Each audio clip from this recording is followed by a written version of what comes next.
Wyoming Territory, 1879. The wind howled low across the sagebrush hills as Savannah Larkin stepped down from the stagecoach in the dusty town of Sweetwater Hollow, clutching her carpetbag with fingers gone stiff from fear and cold. Her black widow's dress hung heavy on her thin frame, and the bruised sky above matched the tight ache in her chest. She had not smiled in over a year. She had not seen love in even longer. Savannah's boots hit the dirt, and no one greeted her. Not a soul knew she was coming. Her late husband's debts had left her with nothing but a worn letter from a cousin who had since moved east and a promise of work at a boarding house that had shut down 2 winters ago. 30 years old, flat broke, and alone. Except for the 2 children trailing behind her. "Stay close, Tessa. Hold on to Toby," Savannah said, her voice gentle but firm. "We need to find somewhere warm." Tessa, age 9, nodded and clutched her little brother's hand like it was the last thing she had in the world. Toby, only 6, shivered beneath his too thin coat and leaned into his sister. Savannah blinked against the sting in her eyes. She would not cry. Not now. They walked toward the livery, hoping someone there might know of work or shelter, but a man stepped into their path before they made it halfway down the street. Tall, broad-shouldered, dusty from the trail. The breeze tugged at the dark brown strands of hair peeking from under his hat, and his eyes held something that stopped Savannah cold. Recognition. "I knew it was you," he said, voice low, rough like gravel but warm. "Savannah Larkin." She froze. It had been over 15 years. "Do I?" She stared up at him, trying to place the face behind the weathered lines and the stubble. "Do we know each other?" He took off his hat then, and she saw the boy from her childhood, now a man. His jaw was sharper, his shoulders broader, but the eyes, those deep green eyes, had not changed. "Merritt Boone," he said, offering a small smile. "I lived down the creek from your family's farm in Tennessee. You used to throw rocks at my window just to get me in trouble." Savannah's breath caught. You were the one who taught me how to catch frogs. And you were the one who named every single one after your favorite books." His smile widened just a little. "I never forgot you." She could not speak. Merritt looked down at Tessa and Toby. "Yours?" "Yes," she said quietly. "My husband passed last spring." His expression sobered. "I am sorry." He paused, then said something she never expected, something that cracked her chest wide open. "I have been waiting for you." Savannah stared at him. "Merritt, you do not have to say anything," he said, stepping back. "But it is getting real cold, and your little ones are shaking. You and your kids can stay at my place for the night. Just until you figure things out." She hesitated. The years had taught her not to trust easily. But Toby was pale, and Tessa was coughing now. Savannah drew them closer. "We do not want to be a burden." "You would not be," he said gently. "Come on. My horse is tied up around back. I will walk you." Savannah followed him. Not because she trusted him fully. Not yet. But because her children needed warmth, and something in Merritt's voice, calm, steady, familiar, made her believe this man would not let the cold swallow them. The ride to his ranch about 4 miles out was quiet, save for the crunch of hooves on frost-hardened ground. Merritt rode ahead, guiding the wagon he normally used for hauling feed. Savannah and the children huddled under the thick wool blanket he had handed her, the warmth of it slowly thawing her hands. When they reached the Boone Ranch house, she expected something small, maybe a shack with a stove. But the house was solid. Wood-framed. Smoke curling from the chimney, windows glowing orange with firelight.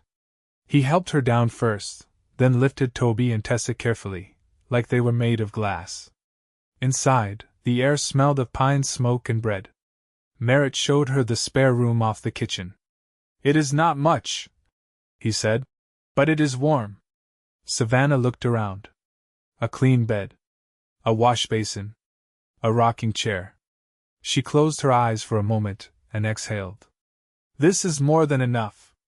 Tessa crawled onto the bed beside Toby, both of them already drifting. Savannah stood in the doorway, folding her hands. Merritt leaned against the doorframe, watching her. "You look tired," he said. "I am," she admitted. "You can stay. As long as you need. You do not even know me anymore." "I know enough," he said, his voice quiet. "I know you never gave up, even when you lost everything. I know you love those children more than anything. And I know I have not stopped thinking about you since I was a boy." Her throat tightened. "Merritt." He gave her a small nod. "Rest. We can talk more tomorrow." She watched him go, the sound of his boots fading down the hall. She turned back to the sleeping children, brushed back Tessa's hair, then sat on the edge of the bed and let herself breathe for the first time in weeks. The next morning, sunlight poured through the window. Tessa laughed from the kitchen. Savannah's heart jumped at the sound. She stepped out to find her daughter helping Merritt knead dough, her sleeves pushed up, giggling as flour dusted the air. Toby sat near the stove, chewing on a biscuit bigger than his hand.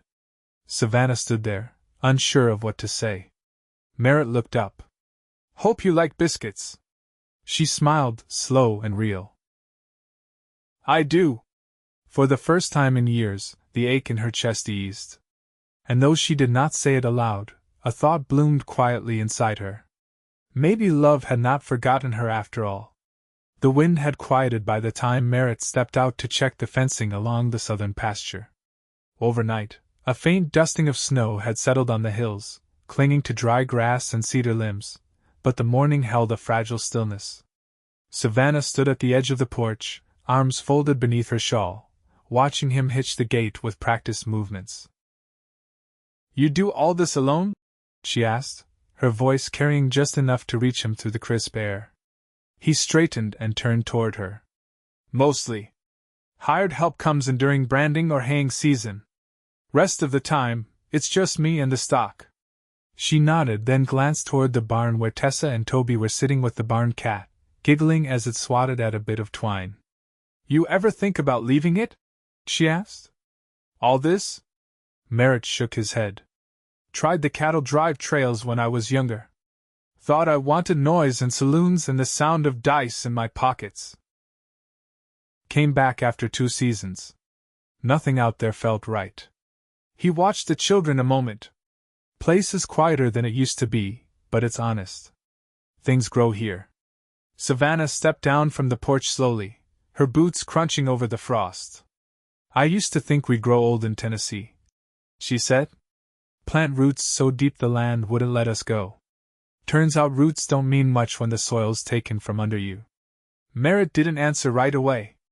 He leaned against the post, the leather of his gloves creaking as he crossed his arms. "You ever think about starting again?" he asked, not looking at her this time. She hesitated, then said, "I think about it every time I hear them laugh like that." Her gaze stayed on the children. "But I don't know how to give them something I'm still trying to believe in." Merritt's voice was quiet when he replied. "Maybe you don't have to believe in it all at once. Maybe it just starts with a warm roof and someone who means what he says." Savannah looked at him then, really looked. His face wasn't soft, not in the way memory might have painted it. The years had carved lines around his eyes, and the sun had darkened his skin. But there was steadiness in the way he stood, like the land itself had shaped him. "You always talk like that?" she asked. He raised a brow. "Like what?" "Like you've got time to mean things." He gave a low chuckle. "I've had enough years to learn that rushing doesn't get you where you want to go. Folks forget that."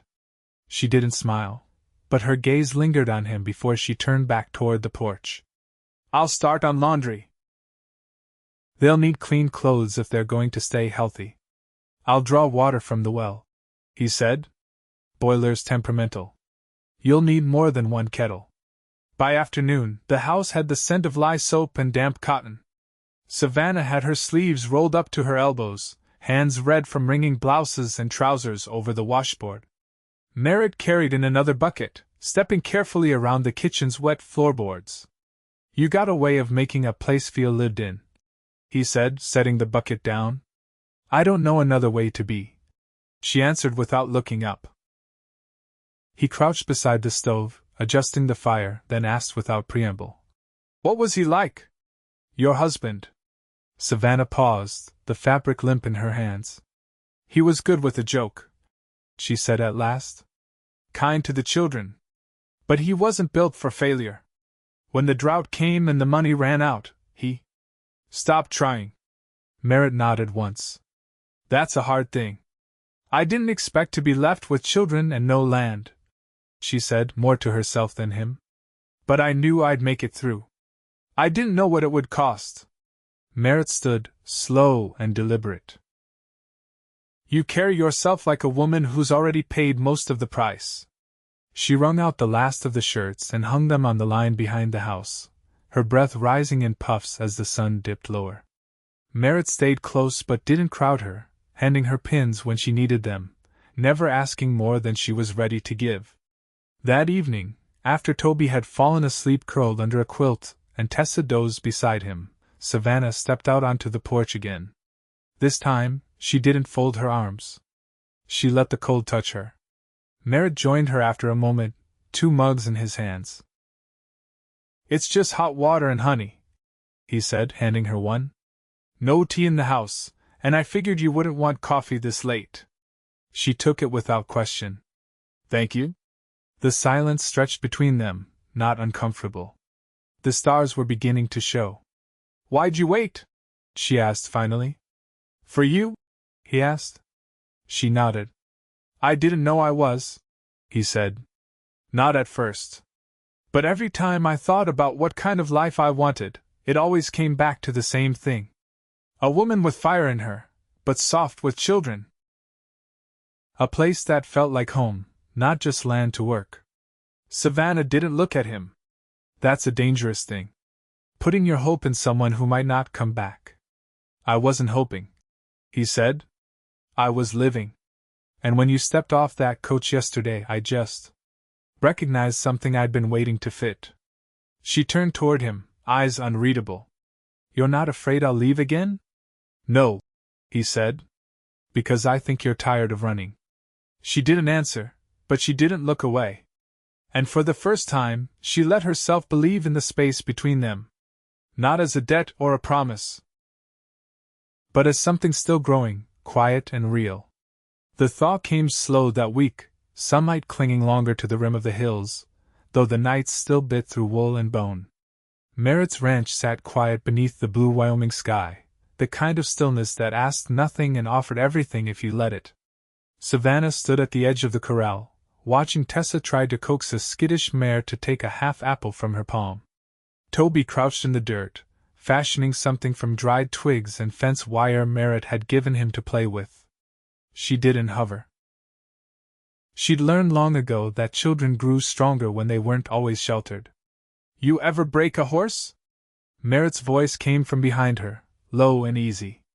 He held a tin pail of oats in one hand, his coat open at the neck despite the morning chill. She turned slightly. No. Closest I got was brushing down a neighbor's gelding when I was 16. He bit me when I tugged too hard. He chuckled once, not unkindly. They remember more than folks think. That mare there, she was mishandled by a traitor before I got her. Doesn't trust anyone yet. Savannah studied the horse, the tension in its stance, the flick of its ears. I know what that's like. Merritt didn't reply right away. He unlatched the gate, stepped inside, and walked slow toward the mare, holding out the pail. He didn't speak to her, just moved with quiet purpose. When the horse finally approached, he let her eat, then gently touched her neck. She doesn't need to be fixed, he said. Just needs to know the ground won't shift under her feet. Savannah tilted her head. That a lesson for her or for me? He looked at her then, the corners of his eyes lined from sun and effort. I don't reckon they're different. Later that afternoon, while Merritt rode out to check the creek crossings near the back acres, Savannah lingered in the kitchen with Tessa, showing her how to mend a sock with a darning egg. Toby lay on a quilt nearby, chin in his hands, whispering to a carved wooden bird Merritt had whittled him the day before. You're not like Maudie, Tessa said suddenly. Savannah paused, needle poised above the threadbare heel. Who's Maudie? She used to cook for Pa before he got sick. She said ladies shouldn't work with their hands so much. Tessa looked down at her stitches. She said it made them look hard. Savannah turned the sock in her lap. Do I look hard to you? No, Tessa said. You look tired sometimes. But not hard. Savannah didn't answer. She reached over and guided her daughter's fingers through the next stitch. Being useful isn't something to be ashamed of. Hands can carry things the heart's still figuring out. Outside, the wind picked up, rattling the shutters. The scent of pine smoke drifted through the seams of the door. Merritt returned as the light slanted deep gold across the floorboards.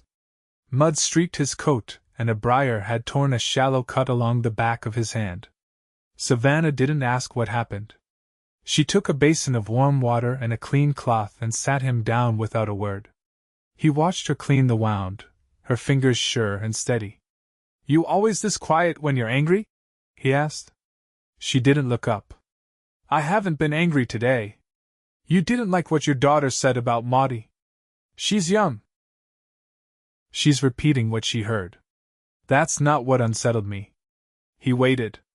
It was the ease with which someone decided what a woman should or shouldn't be.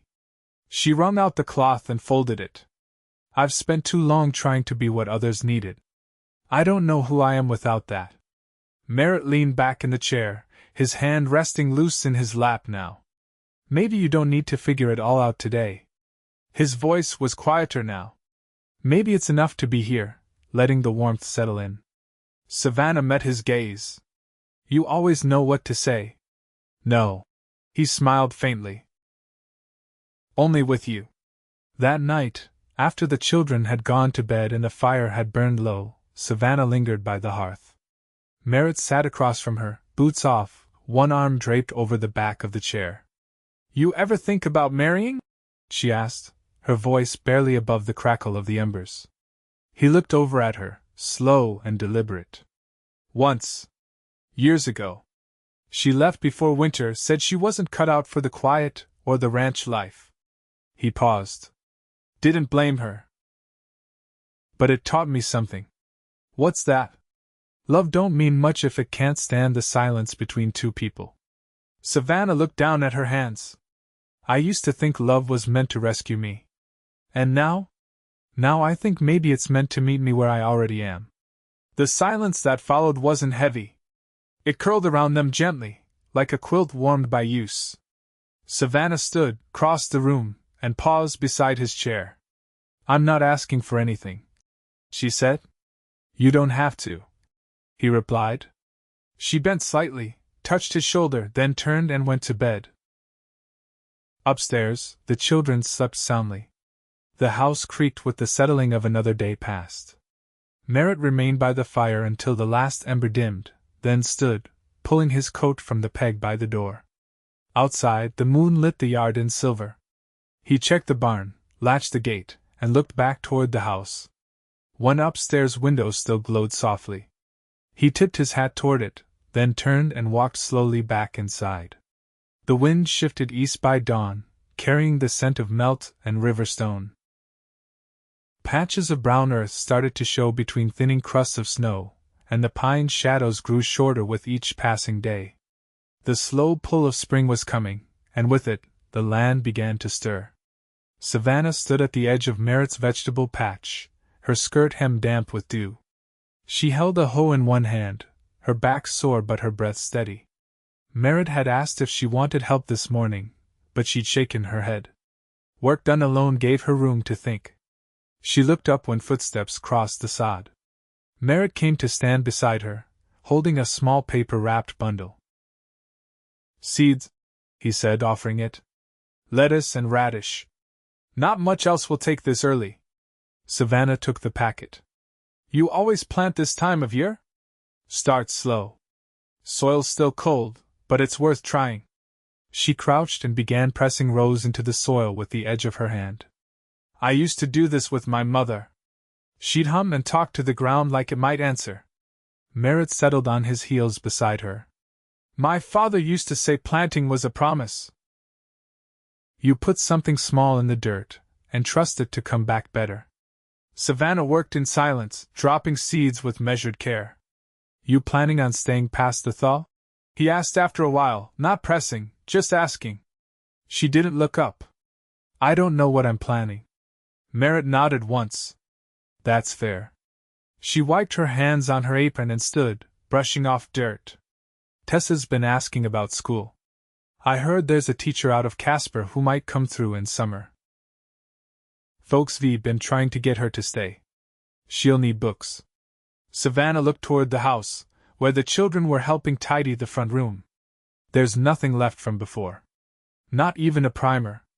I've got a few in the trunk upstairs, Merritt said. Old, but they'll do. Savannah turned to him. Why keep them? He shrugged. Seemed wrong to throw them out. Didn't know who'd need them. Just knew someone might. Her expression didn't change, but something behind her eyes softened. Later that day, Savannah walked the narrow ridge trail behind the barn while the children napped. Merritt found her there, standing still, hands clasped behind her back as she looked west toward the hills. You went quiet after lunch, he said. I needed air. He stood beside her, not speaking. I used to think I'd never leave Tennessee, she said finally. Even after the land was gone, I thought I'd find a way back. But I keep waking up here, and it doesn't feel temporary anymore. Merritt kept his gaze on the far pines. You don't owe anyone a return. I know. She glanced at him. But it still feels like giving up on something. He let that settle before answering. Place doesn't make a life. People do.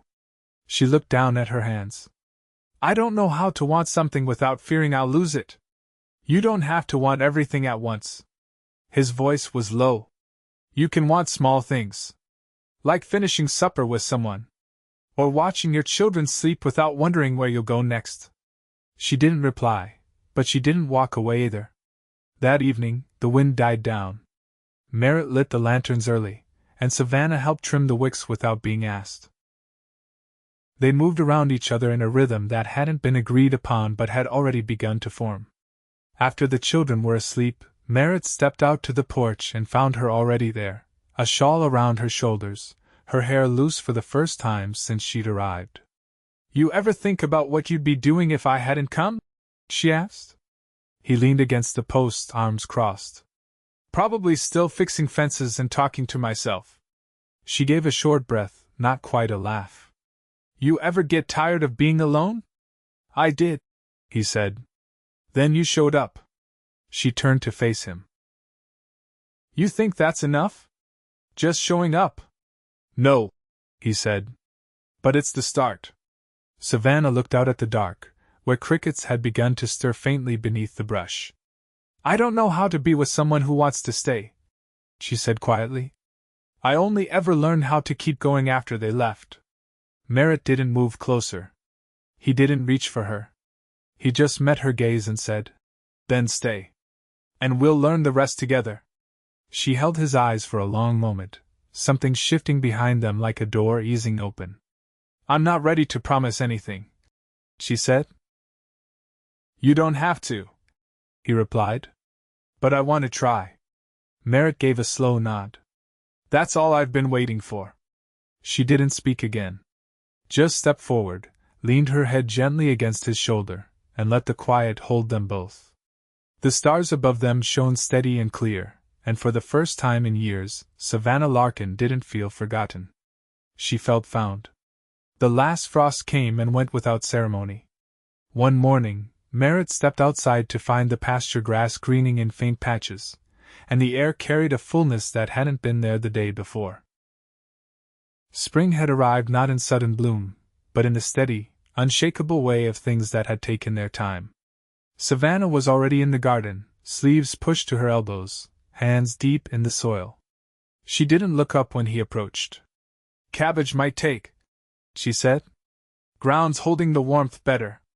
Merritt crouched beside her, his knee pressing into the damp earth.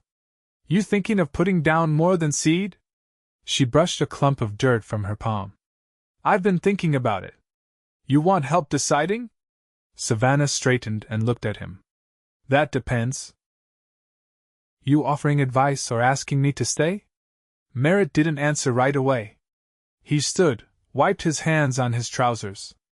I think we both know you've already decided that. I'm just giving the words time to catch up. She smiled with her eyes more than her mouth. You always talk like you've got one foot in poetry. I talk like the world isn't in a hurry to end, he said. And I'd like to build something that lasts longer than a season. Savannah studied him for a long moment. Then I'll need to know where things stand. What you see when you look ahead. He nodded once. I see a house with more voices in it. I see a barn that needs another hand come calving time. I see supper at a table where there's room for more than just one pair of boots by the door. She didn't flinch at any of it. I won't be grateful just to be taken in, Merritt. I want to be seen. He stepped closer. You are. That night, she brought out the small wooden box she'd carried from Tennessee, the only thing she hadn't unpacked. It sat unopened at the bottom of her trunk until now. She placed it on the kitchen table after the children had gone to bed. Merritt leaned his back against the counter, arms crossed. You sure? I want to show you where I've been. Inside were letters, worn and creased. A ribbon from her wedding dress. A lock of her mother's hair wrapped in linen. She didn't explain each thing. She just let him see them, touch them if he wanted. He didn't ask questions. He sat beside her, listening to the silence between her breaths. When she reached the bottom, she folded the lid closed. I've been carrying it like a wound, she said. But maybe it's just a record. Something I survived. Merritt slid his hand over hers, not possessive, just steady. Then it's part of the story. But it doesn't have to be the end. The next day, Savannah took the children into town. They needed boots that fit and paper for lessons. Tessa clutched the coin purse tight, walking with purpose beside her mother, while Toby looked up at the clapboard buildings as if they might start talking. At the mercantile, Savannah asked after a parcel she'd sent for. The clerk brought out a wrapped bundle, heavier than it looked. Inside were books, some salvaged from a neighbor's sale before she left Tennessee, others ordered by name. She handed one to Tessa. You'll read it to your brother when I'm cooking. On the ride home, the children dozed against her shoulders. The wagon creaked and swayed with the rhythm of the road, and Savannah watched the land stretch out before them not as something to cross, but something to belong to. That evening, Merritt cleared a space in the barn loft, laying out fresh straw and a blanket for Tessa and Toby to look up at the stars. They whispered to each other about constellations and made up names when they couldn't remember the real ones. Savannah leaned against the barn door, arms folded, watching them. You did that for them? She asked when Merritt joined her. I did it for you. She looked over. Why? Because I want your tomorrows to feel different than your yesterdays. She exhaled, slow and quiet. I can't give you promises I'm not sure how to keep. He touched her hand. Then give me today. And we'll figure out the next one together. She let his fingers lace with hers. I think I'd like that. They married 2 weeks later, beneath the cottonwoods behind the house. There wasn't a preacher nearby, but a traveling circuit rider had come through the valley and agreed to say the words. Tessa wore a ribbon in her hair. Toby carried the rings in a carved wooden box Merritt had made. The vows were simple. There were no grand declarations. Just truth. After, they shared a supper of roast chicken and cornbread on the porch, the children perched on the steps, crumbs in their laps and laughter in the air. That night, when the house had gone still and the lanterns were out, Savannah lay beside Merritt, her head tucked beneath his chin, her hand resting over his heart. She whispered, You waited. He answered, I would have waited longer. She didn't reply, only pressed closer, her breath warm against his skin. Outside, the trees stirred in the breeze, and the stars blinked softly above the roof. Spring deepened. The garden took root. Tessa learned to write her name in clean, careful letters. Toby followed Merritt around the barn, asking how everything worked. Some mornings, Savannah woke before the sun to watch the light change across the hills. She didn't wait for it to feel like home. It already did. And in time, there were more boot prints by the door, more laughter in the hall, more days that passed without the ache of memory dragging her backward. Love hadn't saved her. But it had stayed. And that was enough.